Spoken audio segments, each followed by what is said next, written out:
మన టాలీవుడ్లో top 10 opening day 1 collections గురించి ఈ వీడియోలో తెలుసుకుంది. వీడియోని లైక్ చేసి మన ఛానల్ సబ్స్క్రైబ్ చేసుకోండి ఫ్రెండ్స్.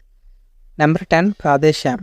ఈ మూవీ 2022లో రిలీజ్ అయింది. Opening day gross 79 crores collect చేసి 10th పొజిషన్లో ఉంది. నెంబర్ 9 చిరంజీవి గారి సైరా నరసింహారెడ్డి. ఈ మూవీ 2019లో రిలీజ్ అయ్యి opening day gross 82 crores collect చేసి 9th పొజిషన్లో నిలిచింది. నెంబర్ 8 మన మహేష్ అన్న గుంటూరు కారం. ఈ మూవీ 2024లో రిలీజ్ అయ్యి opening day gross 94 crores collect చేసి 8th పొజిషన్లో ఉంది.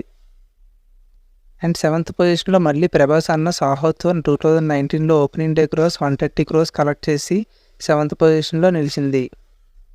అండ్ 6th పొజిషన్లో లేటెస్ట్గా రిలీజ్ అయిన దేవర పార్ట్ 1 2024లో రిలీజ్ అయ్యి opening day gross 132 crores collect చేసి ఎన్టీఆర్ గారిది 6th పొజిషన్లో నిలిచింది. 5th one Adipurush. ఈ మూవీ 2023లో రిలీజ్ అయ్యి opening day gross 140 crores collect చేసి 5th పొజిషన్లో నిలిచింది. అండ్ మళ్ళీ 4th పొజిషన్లో మన ప్రభాస్ అన్న సలార్తో 2023 రిలీజ్ అయిన ఈ మూవీని opening day gross 178 crores collect చేసింది. 3rd పొజిషన్లో కల్కి.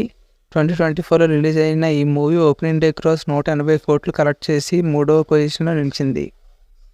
2nd పొజిషన్లో బాహుబలి పార్ట్ 2. ఇది 2017లో రిలీజ్ అయ్యి opening day gross 217 crores collect చేసింది. అండ్ 1st పొజిషన్లో మన అందరికీ తెలిసే త్రిబుల్ ఆర్. ఈ మూవీ 2022లో రిలీజ్ అయ్యి opening day gross 223 crores collect చేసి 1st పొజిషన్లో నిలిచింది. ఫ్రెండ్స్, ఈ మూవీస్లో ఏ మూవీ ఇష్టమో కమెంట్ చేసి వీడియోని లైక్ చేసి మన ఛానల్ని ఖచ్చితంగా సబ్స్క్రైబ్ చేసుకోండి friends. Thank you for watching.